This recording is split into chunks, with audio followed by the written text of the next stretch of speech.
It can be mutually rewarding for both parties. So we're discussing legacy giving at St. Joseph Hospital. Our guest, Brian Winslow. He's Executive Director of Philanthropy at St. Joseph Hospital. This is Wellness First, a St. Joseph Hospital podcast where we hear and learn directly from the experts on all things health and wellness. Thanks for joining us. I'm Joey Wallen. Hi there, Brian. Welcome. Thank you, Joey. Great to have you aboard. So first, for those that aren't completely familiar, what exactly is legacy giving and why is it so important for St. Joseph Hospital? Sure. Legacy giving, when we talk about legacy giving here at St. Joseph Hospital, what we're really talking about is planning for gifts in the future. And a lot of times that means a gift that you're giving after you're gone from this world, but not always. You will hear other terms besides legacy giving. You may have heard something like bequest or plan giving. That's really what we're talking about here at St. Joseph Hospital. And it's important because it does help us provide great care for future generations when we have legacy givers. Currently, we have 43 legacy givers at St. Joseph Hospital. Wow, that's great. So what are some of the most common types of legacy gifts that donors can make to St. Joseph Hospital? There are as many legacy gifts as there are people who may make them. The different types could range from charitable annuities to charitable trusts to being a beneficiary of a IRA. There's a whole slew of different vehicles you can use to make a legacy gift, but by far the most common is a simple bequest. Mentioning St. Joseph Hospital in your will, it's as easy as saying, I would like to give X amount of dollars to St. Joseph Hospital in Nashua, New Hampshire. That's the easiest and the most common way to make a legacy gift. Gotcha. So how can potential donors benefit from including St. Joseph Hospital in their estate plans? Well, there's a lot of ways to benefit. And I'll start off by saying the primary benefit is knowing that you're helping future generations here at St. Joseph Hospital.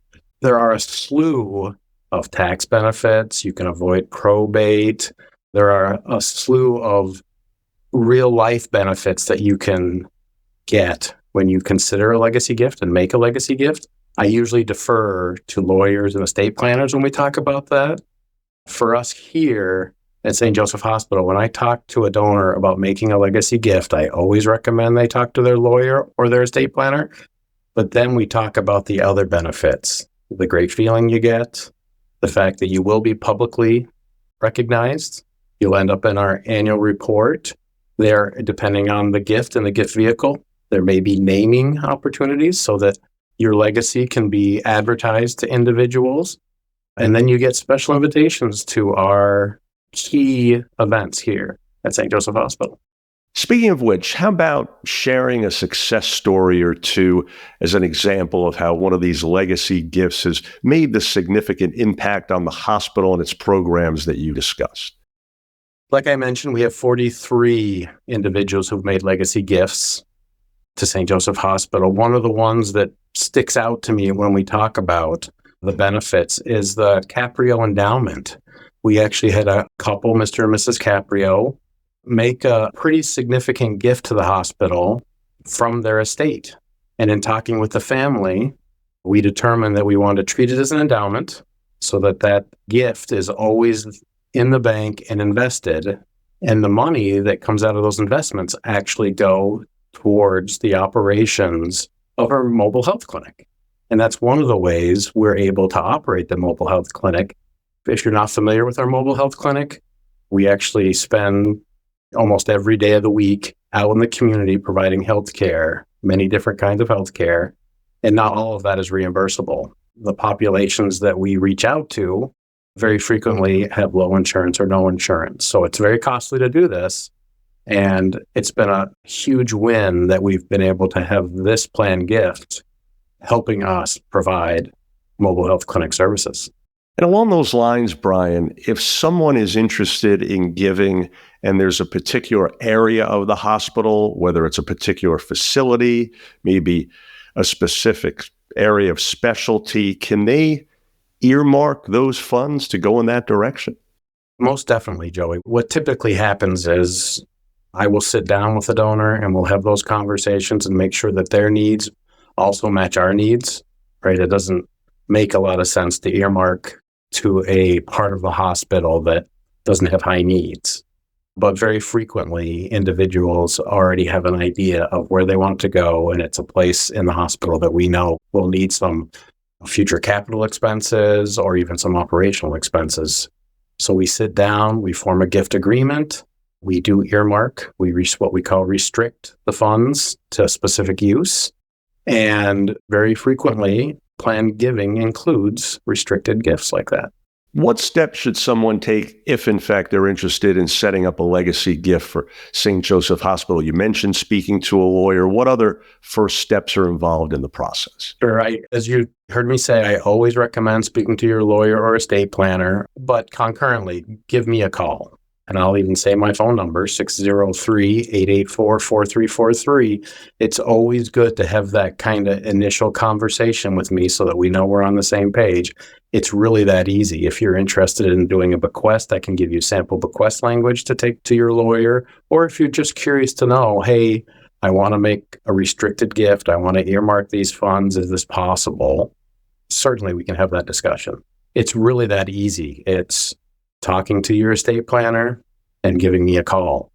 The rest of it we can do together. Sounds great. A few other things here. First, you mentioned the hospital does recognize and honor those who include St. Joseph Hospital in their estate plans. I would imagine that if there's public recognition of some sort in the way of naming, et cetera, that down the road, that's got to be very fulfilling both for the donors and for their families years in the future, right? To be able to come back and see this in whatever form it takes. Yeah, that's the biggest part of this legacy. We do have a legacy society here at St. Joseph Hospital. It's called St. Joseph the Worker Legacy Society. And we do list all the individuals publicly. We have plaques in the hospital. We make sure it's in our annual reports and other publications, just so people know exactly who's been giving. And then the naming opportunities, of course, are very, very public. They typically come with a ribbon cutting or a blessing and a big sign. And people, I think, like that that's part of their legacy, and certainly shows how important the hospital has been to them. When you talk about how important the hospital has been to so many people, what's your main message to those that may be considering this and are wondering, well, why St. Joseph Hospital? What's the biggest motivating factor that they should keep in mind? Well, St. Joseph Hospital is known for its quality care. And if that's something that people feel is very important to them and they want to continue to come to St. Joseph Hospital and keep that quality of care up, helping us by making a gift that happens into the future will only help us keep that going for future generations. Absolutely. And in summary here, Brian, you've covered it a bit, but maybe in a little bit more detail, if you could, what advice would you give to those considering legacy giving who may be unsure about the process or benefits? You mentioned speaking to a lawyer, of course, but maybe tell us, what are one or two things people should be keeping in mind? What should they consider? One of the questions I get a lot, Joey, and I think this will help answer this question, is from individuals who will either think I'm too young to be thinking about these legacy gifts, or I don't have the assets to even make a legacy gift. And that's really a misnomer. You're never too young to be thinking about your estate. If you have life insurance, if you own a car, if you have any assets whatsoever, trying to figure out what happens to them upon your death is something that's important. It doesn't matter what your age is. When we talk about individuals who think they don't have the assets, the average estate is much larger than people think. You might not own your house outright, but you probably have some 50% equity in it. That's a big chunk. So to think, I don't think I'm the person that can make a legacy gift, that probably isn't correct. And it's really all about timing. For me, I can speak as a parent, I had a very simple will when I was young, first married, but as soon as we had kids, our estate got more complex. And that's when we realized we had more assets than we thought and that we could start naming nonprofit organizations in our will.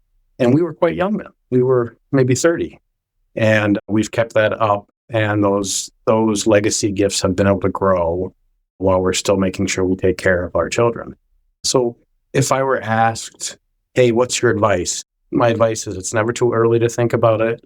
And it's always appropriate to try to figure out exactly what your estate's worth so that you can handle it correctly. Remember, if you don't have a will, the state gets to decide.